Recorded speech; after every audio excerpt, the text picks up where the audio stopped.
Guys, tignan ninyo ito, new skin na naman ni Daddy Hope. Iba talaga gumawa ng skin graphics ang mga taga HOK palong-palo.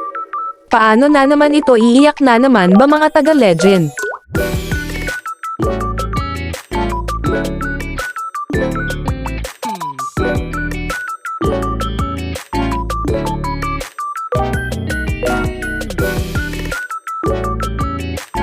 Dito pa lang sa skin limbo ni Milady, sulit na what's more pa sa makukuha mong isa pang skin dito sa gacha.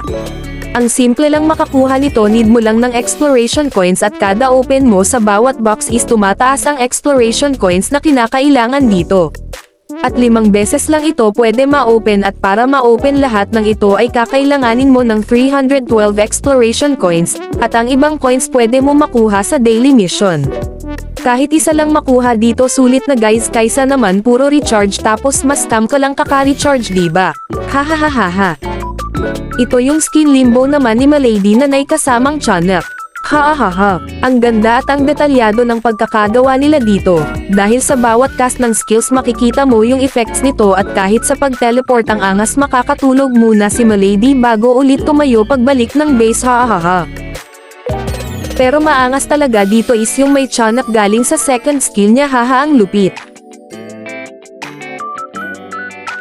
Ano pa hinihintay nyo, laro na guys, malay nyo kayo pa mauna makakuha sa akin yan. Hahaha.